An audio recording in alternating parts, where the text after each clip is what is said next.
we should talk about the ballot line, county ballot line, be specific, right? Yeah, the county ballot line, especially for the primary, you know, Yeah, that's all where it especially, matters, right? yep, that's what it's all about. The thing that basically predicts who's gonna win every time, right? Basically tells you who's gonna win. Yeah, Unfortunately, it basically takes away the voice of the people. It takes away the voice of the campaign. Basically, primaries don't exist in the state of New Jersey, especially on the Republican side. and is that because it's a vote down the ballot sort of thing that they don't look at any other? It's just the first line, right? It's the first line. That's what it is. And to be honest with you, I think we'll talk about this later on, but it has to be the fact that you have to be in that club. You have to be in the club for your voice to be heard because your voice does not get heard on election on the primary day. Um, your voice is heard in your party's nominating committee. Okay, that's how I see it. When they select who's gonna hold the county line, that's where your voice is heard. Okay. Mm-hmm. And we could probably start with the new elections that we have in New Jersey, the new style. I think it even affected the primary, obviously the primary, but the nominees that you select, like we're just talking about, because I know Warren County actually, but also Hudson County, Essex County. There was a lot of counties that during the COVID pandemic didn't even have the the county committee vote, right? When every member from the county Republican organization would come in and they get a vote to say who they want to be their nominee for their first choice to be on the line for their ballot. That's how it goes. And there were some counties that they didn't even get to vote. They left it up to the board of the committee to choose, and there was just a few leaders that chose, and obviously the politics play then, but usually it's the entire membership of the county GOP that will come and vote on who they want to represent them. And it was, I noticed in the pandemic, the vote by mail, people didn't come together. It was a whole year of people not coming together, and the leaders of the board of the committee selected who was it. And that was a kind of a scandal that went on, but that's probably where we can start.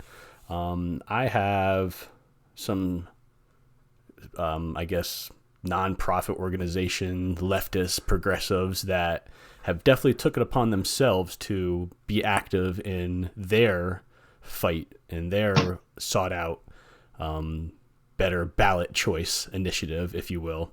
And I can start with that, but is there something else you want to start with before I guess we go 2020 and further? So when we had an election with Trisha Flanagan, which race did she run again in 2020, if I'm not She, mistaken, right? right, for the most recent one, she ran in Yeah. 2020. So 2020 U.S. Senate bid. She did not get the nomination in Passaic County. That selection for the county line was given to Rick Mehta. She won in Passaic County. That was the only county that she won in the 2020 U.S. Senate Republican primary. I think that's only one true example where the county line didn't help a candidate. Um, I don't remember her campaigning in Passaic County. Maybe she did, maybe she didn't. But there are other factors that played into the fact into why she won that county. Um, Basically because no one else came. No one else came there. There was no Hirsch Singh. There was no Rick Mehta. No one came there to campaign at all, and people decided to choose her. So that's only one example of the county line not helping the candidate that was chosen by the county GOP, but it just shows that You can win, but it's highly unlikely for you to win a primary if you don't have the county GOP line support. Right. And was that 2020? It might have been. It was either 2020 or 2018. But 2020 or 2018. 2018 was that that when was Stephen Bob. Rogers ran? I believe maybe, but Bob Hugan was 2018, and then Rick Mehta was 2020. Okay, yep. Tricia Flanagan ran in 2020 for U.S. Senate then, and against Rick Mehta and Hirsch Singh. Right, and Hirsch Singh probably got some votes up there. I remember when he ran for governor, he actually was able to get a lot of Hudson County votes, but I wonder what lines he was able to win. I think it was like 4 down in South Jersey, maybe. But Uh-huh. he wasn't accepted by the establishment GOP. So more to your sentiment, you can win the county line. You just have to put a lot of effort in. I guess she did something well in Passaic. He did something well in his.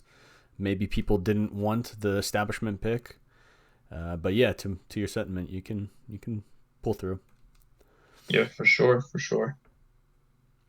So what I have uncovered, and since we mentioned his name, Hirsch Singh, since I think it was like 4 or 5 county lines, he did win. He was the guy trying to take on Rick Mehta. Rick Mehta was the establishment pick who got all the county lines with hardly even trying. And there was some scandals that Hirsch Singh brought up too. I think he even brought up a Supreme Court case that he brought all the way, actually, saying that I think the same exact thing that I led with, saying the nominee was chosen, the county line was chosen, not by the members, but by a board. And that led me down a rabbit hole. This was definitely what going into the next decade from 2020 till 2025 would be who decides is going to be the candidate, and whoever is the candidate in the primary on the county line, the first line, gets the victory, and then everybody supports them afterwards. I've seen people sling mud and say the worst things at each other, and then the week after the primary is over, everybody gets behind that candidate. So it really matters. You just got to get through that primary. And so I said to myself, this was what we had to focus on. Hirsch Singh being someone who got backhanded by the county line process. He did have a grassroots movement to take on the establishment. He had to win over people still, but he did. He had a grassroots movement to take on the establishment. Maybe bandwagoning off of MAGA with Donald Trump, but he got backhanded by the county line. And I saw nobody but Democrats and far leftists, progressives in New Jersey complain about the county line process. And I assume it's because they as well get backhanded by it in the primaries, wherever they try and primary. I know me and you have looked up and down the Ballotpedias, and they hardly primary their people, so they probably don't really have much to complain about.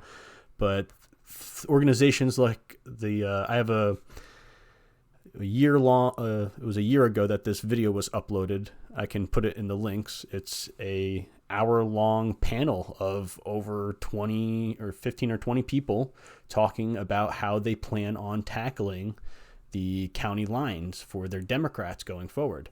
No words of Republicans are uttered. I'm actually going to go into the details of what they do talk about in this panel, but organizations such as League of Women's Voters, Revolution, Organized to Win, that's the Bernie Sanders nonprofit. Indivisible, which is people who advocate for illegal immigrants. NJ11 for Change, that is a Mikey Sherrill's group. Got March for Our Lives. We got Fair Ballot Project, and that's the project that they're naming it, the Fair Ballot Project. And on this panel, they discuss how the county executives really do hold a lot of power with the purse, with the money, with the taxes that come through the county. So winning those county lines and winning the politics within that county is very important. And I'll tell you right now, not to go into it so much longer, all they had to talk about were how white men were in control of these county positions, and how we had to make sure that people of color and immigrants were represented. And again, it's an hour-long video of just a year ago that they're starting this initiative, Democrats, and they see it very unfair that there are too many white men that are in positions of power. And it's just a quick Google search. Like, you can find that it is a diverse electorate that we have in New Jersey, maybe one of the diverse in all of the country. And that goes all the way down to the county level. And to end it on this, and I'll throw it over to you, it featured two people. One was Dr. Patricia Campos Medina. I'll put links into that and maybe bring some pictures up into this podcast video. She completely just supports immigrants. And the video is so offensive to American citizens who think democracy still exists, because they are advocating for people who aren't even here in America or even born here or anything. And the second one was Sue Altman, who is from New Jersey Working Families. And she as well utters things terribly about white men in powers of positions, and they can't be there, rather than, people who are right for the position should be in the job. But also, like I said, there's places in New Jersey that have diverse electorates, so she makes no sense. She's just lying. But something that maybe you'll be able to spin off on is she mentioned that her New Jersey Working Families, which people in New Jersey politics should be most certainly aware of since of their activism, she mentions that they do fusion voting in New York. And that's how they have power over in New York, able to disrupt people's primaries over in New York. Even if they're not in the Democrat Party, they can use their fusion voting with their New Jersey Working Families Party and tell people who are socialists basically to vote for them in the primaries instead, which would siphon off votes from any other establishment candidates. And I think that there are lawsuits against fusion voting in New Jersey, but they're trying to push it through, specifically with the moderate party. I even have a literature here that was mailed to me from the moderate party. So I think fusion voting is being tried in New Jersey at least. So you've stated a lot there.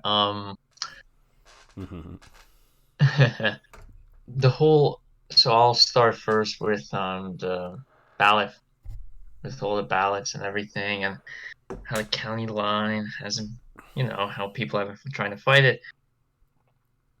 I think when you look at it at the end of the day, the county line has had such an influential part that people have they've just been annoyed with the fact that they can't have their guy winning in a free and fair election. I don't want to sound like a Democrat or anything like that, but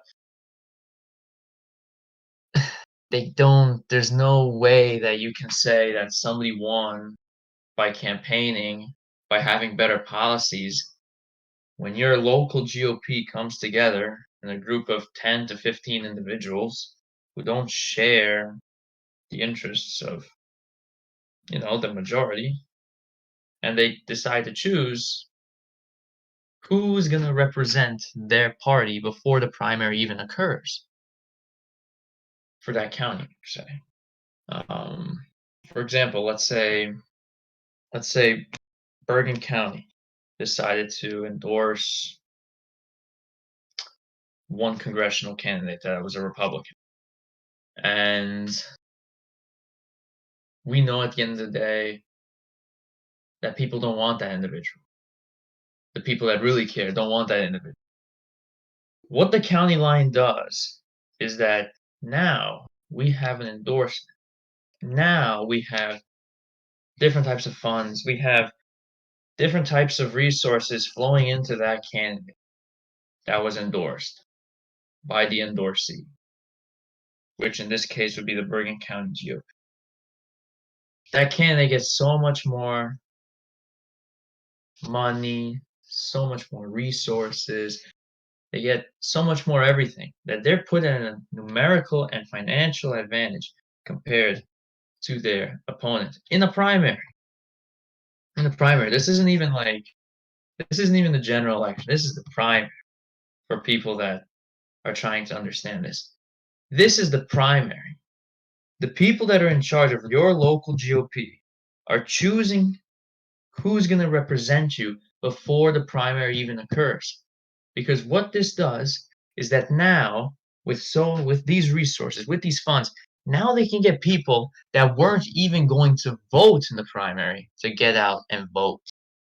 People that don't care about the primary are going to come out and vote for the guy that they chose in their little office.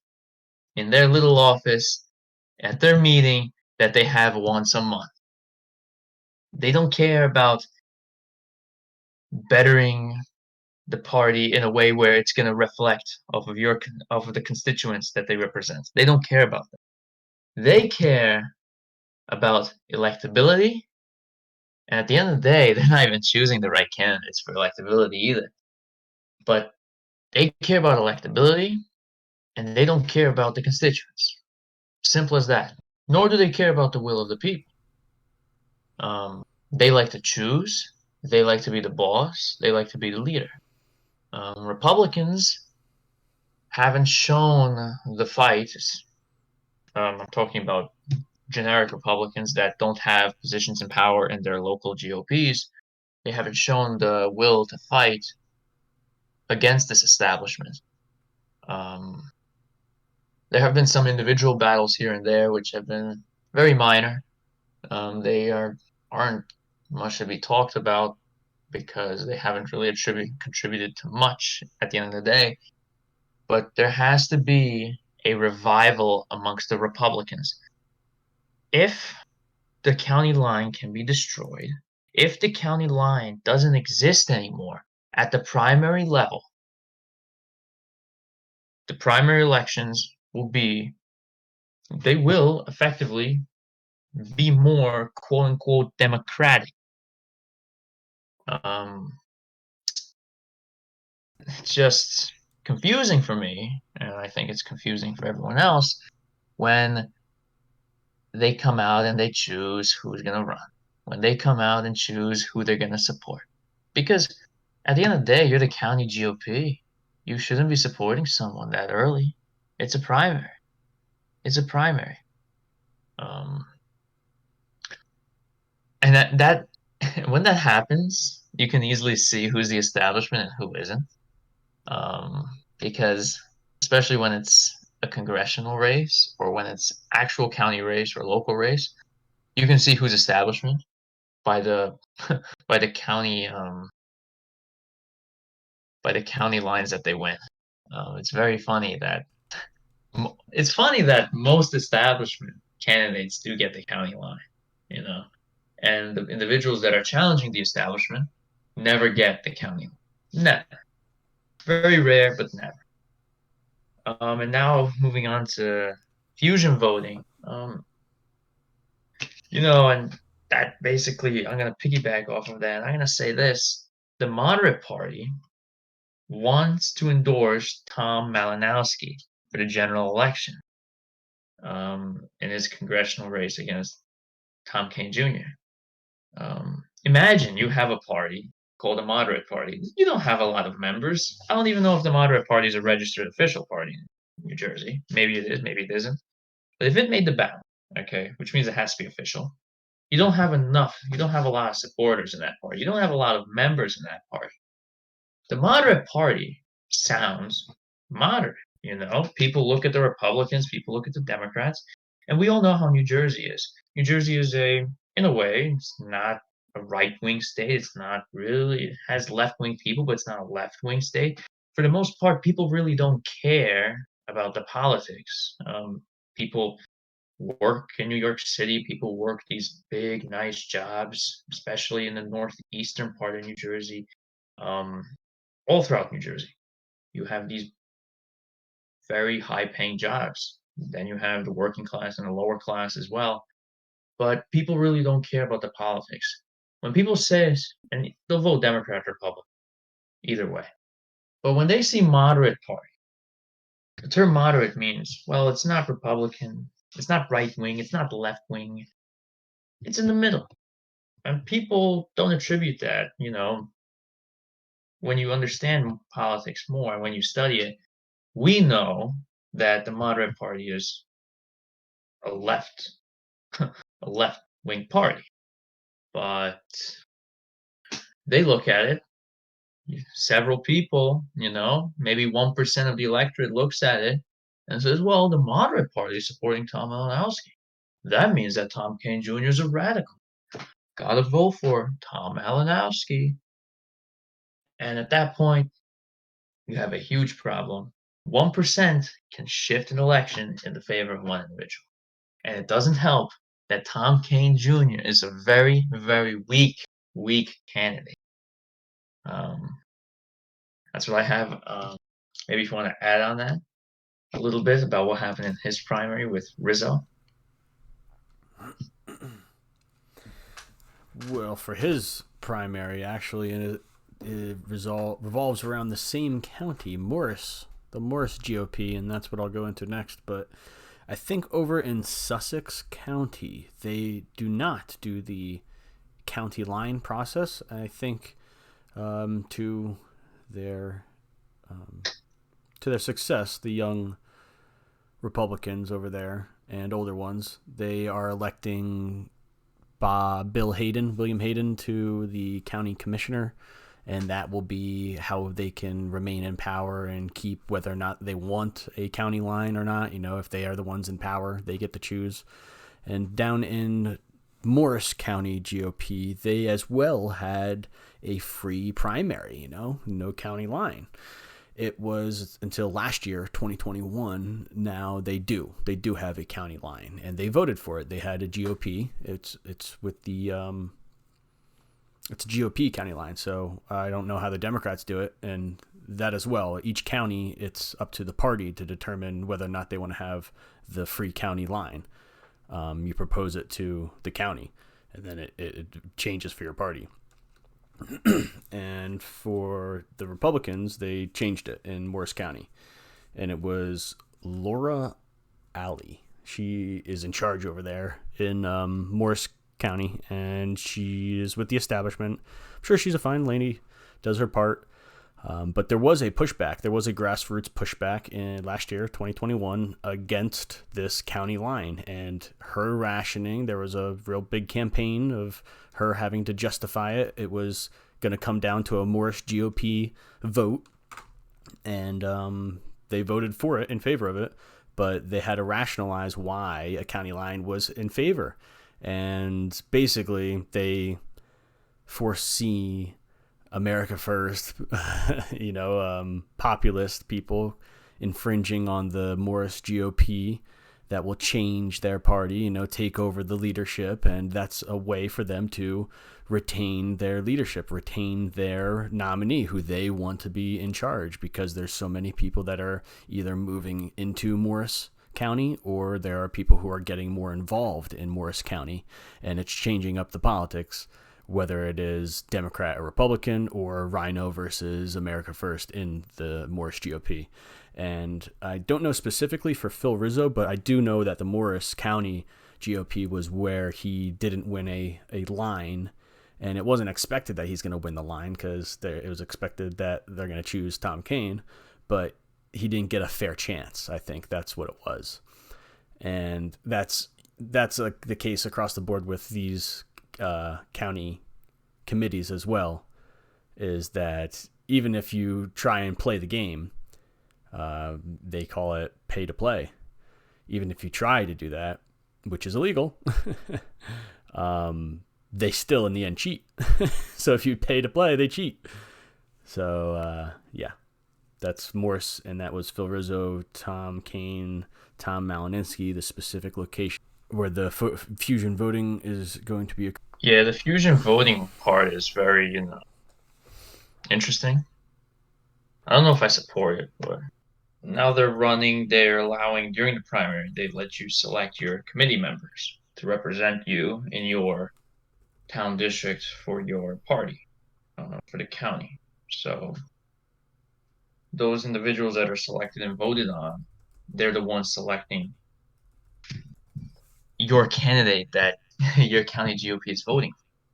So I think, now think about it like this, okay? This is opening a whole new realm of elections. Because if we can't get rid of the county line, we have to take the next step. And the next step, the next course of action, is to primary those individuals that have positions as county GOP committee men and committee women, to primary them from their office and stack it up with all America First Republicans. Um, I think that's the way to go if we can't get rid of the county line. What is like our best bet, for us to get rid of the county line? We'd have to go to court, spend who knows how much money, right? And at the end of the day, probably won't get rid of, we won't get rid of it because the establishment won't allow it to happen. The establishment needs the county line. That's why I'm now looking at it with a different angle. Let's take over those GOPs by running individuals that have America First values. And then from that point on, the county line is in our hands. Because those races, they're not really looked upon as something crazy, something big, but they are races that can be easily won with, a little bit of money. You just need campaigning door to door. It's kind of like a councilman race, but you're basically focusing on 10 to 20 blocks in your town. That's it. That's it. It's a very tight race. It's a very close race. You're talking about 10 to 20 blocks in a town, in a suburban town. And there you go. There's your committee man. And you get two per district in your town. So I think it's a feasible option. I think it's something that the anti-establishment GOP members have to start looking at. And you know what? This is something that I just thought of, and I think it's a great idea. What are your thoughts on that? But you were talking about we had to put up a slate of America First candidates to take on the establishment one because the county line is what they hold the most dear, right? Yeah, so like, you know how like they hold like you understand like in each town they have like for example in my town they split us up into 8 districts, and in each district, which is like it's like covers some area of the town, each district has like 2 GOP committee members in each district. Mm-hmm. And at the end of the day, those individuals are the ones that select who the county line is going to go to, you know. They have a vote, right? So yes. So now I'm thinking like this. Why don't we find anti-establishment people to run in those seats? Because it's not like these races are small. These races are very, very small at the end of the day. You're not covering a high population, no high population density, you know? And if you campaign well, you may as well win. At the end of the day, it depends on how your message, how your marketing, how your advertising goes. And it could be an easy win at the end of the day, even easier and less expensive than going to court and fighting the establishment there. Yeah, I believe that's what Sussex County is doing, and they've done successfully. And they really have a red wall up there for Republicans when you're trying to get into their, I guess, politics, their establishment. But they, I guess, are the only bastion of America First that's in the establishment. Their elected officials are conservative, I guess, at least the most that we have. Because Bill Hayden specifically did his run this year because of that decision for the county line for the primaries. It is ironic that he did fall for and support Hirsch Singh as well as Jack Chittarelli with, talking one way, turning around, talking another. So who knows how it's going to go? But there is one example that is taking place right now of what you just said you wanted to think about doing over in your area. Sussex County, they did it, and they did it correctly. I can name names of people. That's how big they are. Josh Aiken, there's one. and that's a Good part guy, of good guy. establishment that is now branded as Mountain Men of Sussex County of America First, which can lead into another thing. But Pallotta, that unraveled a little bit. And at the time that I was reporting on it, it unraveled as well, because I remember the first question that I asked Frank when he posted this was, when did you uncover this information? Why did you wait so long to release this? It was after the primary and he released it. Like, wouldn't you want to let us know before the primary that they were making you have to pay money in order to be on that county line position? It's interesting that you waited after the primary to say that.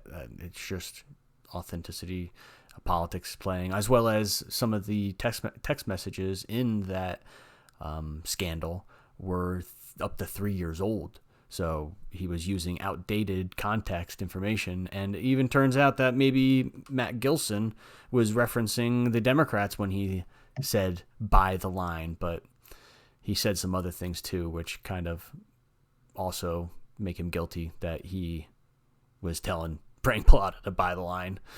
But that happened in Bergen County. Jack Ziza is the chairman of the Bergen County Republican organization over there. He is a county boss, and Frank Pallotta always talks crap about him during the primary. And as soon as the primary is over, 2020 Frank won, 2022 Frank won.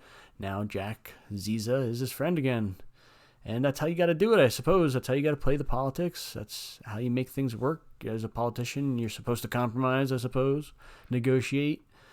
It's just so I don't know if I could do it. And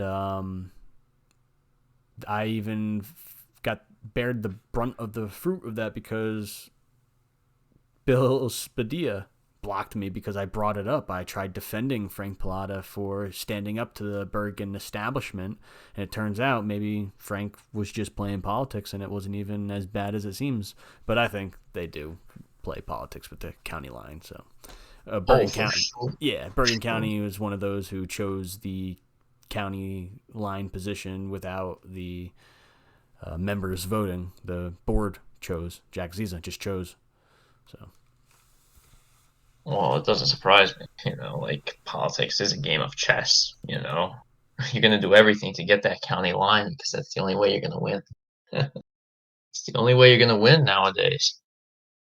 At this rate, I don't know how you can win without getting the county line. Do you think, can you offer any advice for candidates that want to run, that know that they can't get the county line, that want to challenge the establishment? Like, is there any advice that you would give those candidates in those situations? yeah, that's really tough because obviously the only way you're gonna have any chance is if you have a Billy Prempe type esque grassroots movement where you have volunteers helping you get the word out. You have a campaign that way. Otherwise, people just vote down the line red. So a strategy could be to get those county lines to win it. That is an option. It is.